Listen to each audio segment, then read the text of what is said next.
Good morning friends, welcome back to my channel সোমার lifestyle. তো বন্ধুরা দেখো, এখন বাজে ঘড়িতে 8:10 আর আমি এখন থেকে আমার ব্লগটা স্টার্ট করছি। তোমরা সকলে কেমন আছো? আশা করছি ভালো আছো, আমিও ভালো আছি। আর ওই যে চলে এসেছে আমার বিউটিশিয়ান, ওকে দিয়ে আমি এখন করাবো ফেসিয়াল।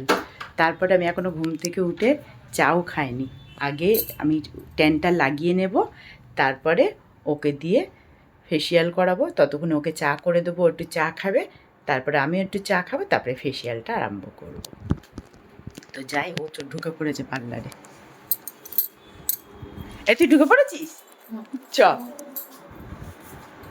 আমি তোর জন্য অপেক্ষা করছি, আমি যে তুই আসবি একসাথে চা খাবো। তার অন্ধকার খুলি, চ চ চ, আস্তে করে নাম।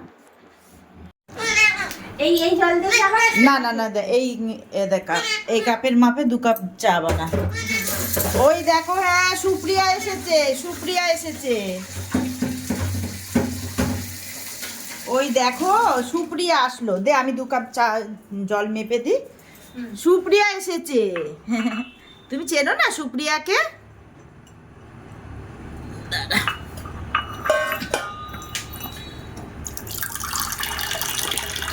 সুপ্রিয়া আসলো।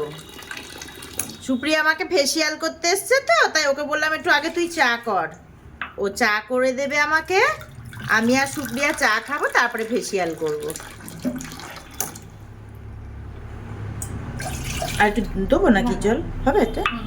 না, ধর আমি তোকে চিনি চা পাতা এনে দিই।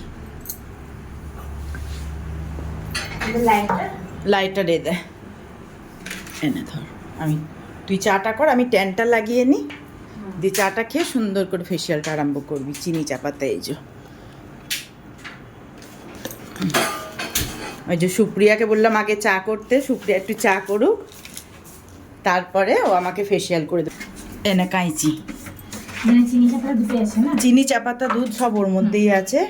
এই কাপেই গরম জল দিয়ে আমি চামচ দিচ্ছি তোকে। বুঝছিলাম, একটু আদা আছে? আদা দিবি? আছে তো বটেই, এনে চামচ। দাঁড়া, আমাদের আদা কোথায় থাকে জানিস? আলমারিতে। ইঁদুর ইঁদুর সব আদা রসুন পেঁয়াজ সব আলমারিতে থাকে আমাদের। দাঁড়া,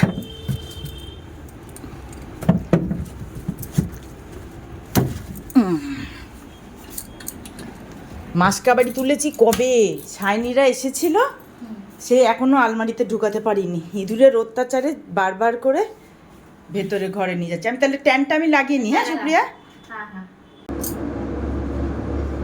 ওইদিকে সুপ্রিয়াকে চা করতে বললাম, ও করছে চা, আর আমি ডি10টা লাগিয়ে নিই, কেননা নাহলে অনেকটা দেরি হয়ে যাবে। ডি10 লাগিয়ে ফেসে একটু বসতে হবে, তারপর আবার ফেসিয়ালটা ধরবে, ও আবার বাড়ি যাবে, আমি আবার পার্লার খুলবো। তাই আমি ওকে বললাম তাহলে তুই চাটা কর, আমি ডি10টা লাগিয়ে নিই, আমার ডি10 হতে হতে চাটা হয়ে যাবে, দুজনে একসাথে চাটা খেয়ে নেব, তারপরে ও ফেসিয়ালটা করে দেবে। ফেসিয়ালটা তো আর একা একা হয় না, হয় না কেন, হয়, কিন্তু মানে ফেসিয়ালের যে একটা আলাদাই একটা আরাম, সেইটা তো পাওয়া যাবে না নিজে নিজে করলে, আর অতটা গ্লো আসে না নিজে নিজে ফেসিয়াল করলে। আর আমি ফেসিয়ালটা মাসে একটা করে করি। ওই যখন ও তো এখানে থাকে না, ও কলকাতায় থাকে, ও যখনই আসে ওকে বলি একটু ফেসিয়াল করে দিতে, ও এসে আমাকে একটু ফেসিয়াল করে দেয়। সুপ্রিয়া হয়ে গেলে ডাকবি আমায়। ছাকনি দেখ তো, ওদের ওখানে ইয়ে আছে, বাসনের ঝুড়ি আছে, নালে ওই শোকেসের মধ্যে দেখ, গ্লাসের মধ্যে পেয়েছিস?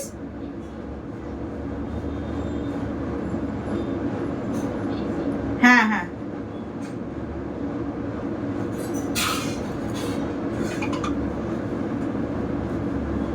তো আমি ডি10টা লাগিয়ে নিই। যাই হয়ে গেছে, আমারও লাগানো হয়ে গেছে, খেয়ে নি চাটা।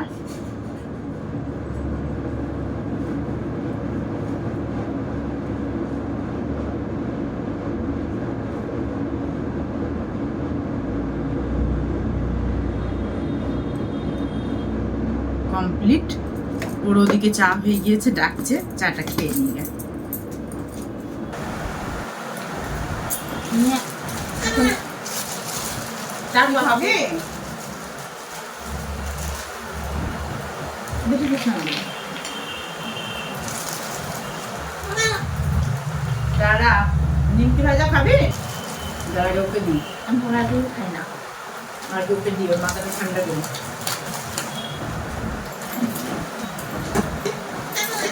দিচ্ছি দিচ্ছি দাঁড়া।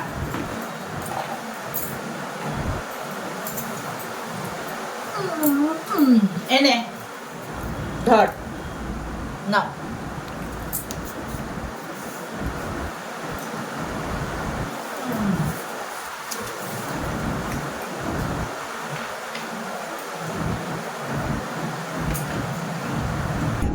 কোল্ড একটা দিয়ে করে দিবি। হ্যাঁ,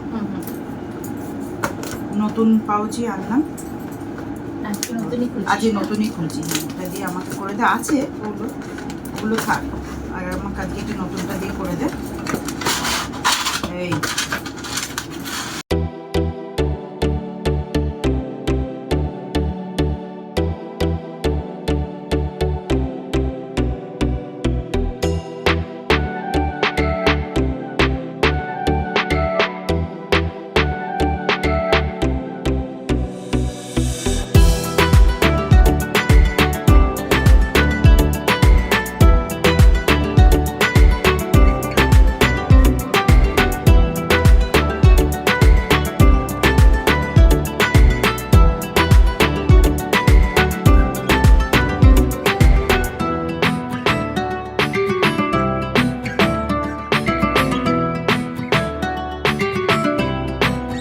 এই যে ফেসিয়াল করতে করতে চলে এসেছে সবজিওয়ালা। কি জ্বালাতন, মানে ফেসিয়াল করেও শান্তি নেই।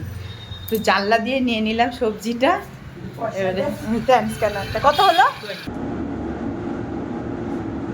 আমি প্যাকটা লাগিয়ে নেবো। হ্যাঁ তুই চলে যা, তোর মা বেচারা ঘুমাচ্ছে। হ্যাঁ, তুই একটু মার শরীর খারাপ না? হ্যাঁ হ্যাঁ তুই লাগিয়ে নে হুম, প্যান্টটা। আমি লাগিয়ে দিচ্ছি। চল মা গো, এত আরাম দিয়েছে, আমি আর তাকাতে পারছি না ঘুমে।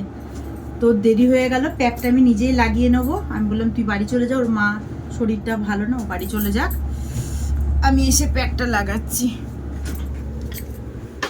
সব নিয়েছিস? আমি ঝিঙে দিয়ে ছোলার ডাল দিয়ে রান্না করবো। ওই সুপ্রিয়াকে ঝিঙে দিলাম, আমি বললাম তুই তরকারি করে দিবি, আমি আর আজকে রান্না করব না, যা দেবে তোমার আমার হয়ে যাবে। আরে হ্যাঁ, কে কত খাবে? নে, তাহলে সুপ্রিয়া ঝিঙে তরকারি দেবে, আর আমি শুধু চাল কুমড়োটা করবো, ওই হয়ে যাবে। চ, আমি প্যাকটা এবারে লাগিয়ে মুছে স্নান করে চ, গলি দিয়েই চ। হ্যাঁ হ্যাঁ,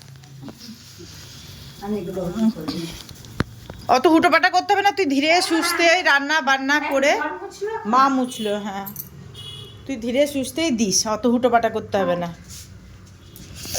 আমি দিয়ে যাবো, ঠিক আছে। হ্যাঁ, ও পয়সা নিয়ে গেলি না? পরে এসে নিয়ে যাবো। আচ্ছা ঠিক আছে ঠিক আছে।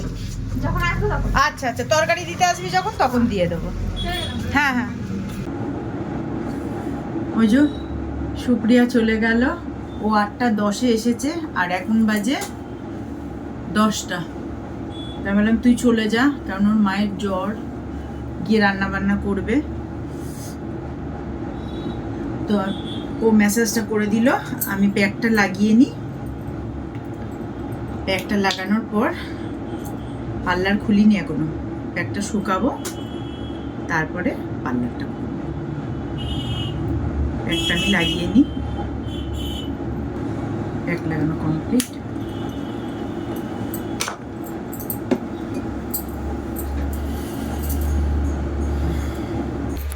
তোর রান্না কমপ্লিট? হ্যাঁ বাবা, হ্যাঁ হ্যাঁ, ঢোক ঢোক চ। আমি ভাবছি হয়তো টমেটো লাগবে, তো ওতে দিবি। তো কিরাম রান্না করলি? আমরা এখন কোনো কাজই ছাড়তে পারলাম, আর তোর রান্না কমপ্লিট হয়ে গেল।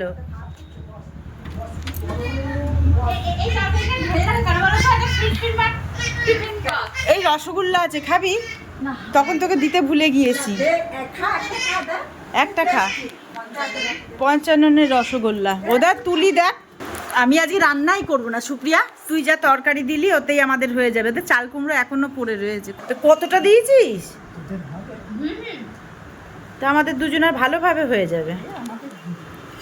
খুব গরম নাই? ভালো চলবে? হ্যাঁ হ্যাঁ, সব ভালো জল খা।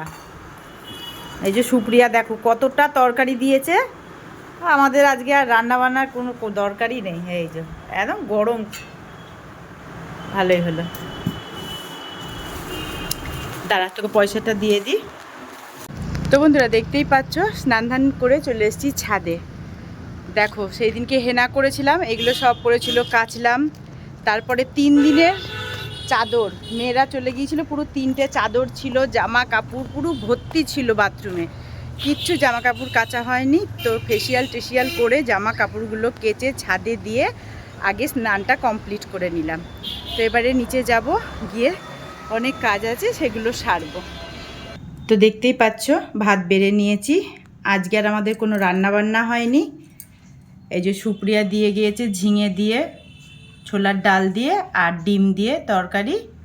আর কালকের ছিল এই যে খাসির মাংস, আমার রাতের তরকারিটা আমি আর খাইনি, আমি তো খেয়ে এসেছিলাম। তো এই দিয়েই হয়ে যাবে, আর সেই রাত্রেবেলায় দেখা যাবে কি দিয়ে খাবো, এখন তো খেয়ে নিই। তো আমি খাওয়াটা শুরু করে দিই। তো বন্ধুরা অনেকক্ষণ পর আবার তোমাদের সামনে আসলাম। এই দেখো বানিয়ে নিলাম ওটস। 8টার সময় পার্লার বন্ধ করেছি, তারপর আর ভালো লাগছিল না। দাদু ভাইরা নেই, চলে গেছে। কালকে তাও সন্ধেবেলায় একটু ভোলে বাবা দেখতে গিয়েছিলাম বলে মনটা ভালো ছিল। আজকে তো নেই, ঘর একদম ফাঁকা লাগছে, মনটা খুব খারাপ লাগছে। তো পার্লার টার্লার বন্ধ করে একটু মায়ের সাথে বসে বসে গল্প করলাম, একটু মোবাইল ঘাঁটলাম। তারপরে দেখলাম 9টা বেজে গিয়েছে, একটু ওটস বানিয়ে নিই। তো ওটসটা বানিয়ে নিলাম। আর দুপুরবেলায় তো আজকে কোনো রান্না বান্না হয়নি, এ দেখো টক দইও বসিয়ে দিয়েছিলাম। তো টক দই দিয়ে আমি খেয়ে নিই, আর মা জানি না কি দিয়ে খাবে, যাই হোক কিছু দিয়ে একটা খেয়ে নেবে। তো ব্লগটা আজকে আমি এখানেই শেষ করছি। তোমরা সকলে ভালো থেকো, সুস্থ থেকো, দেখা হবে পরের ব্লগে। Bye, good night.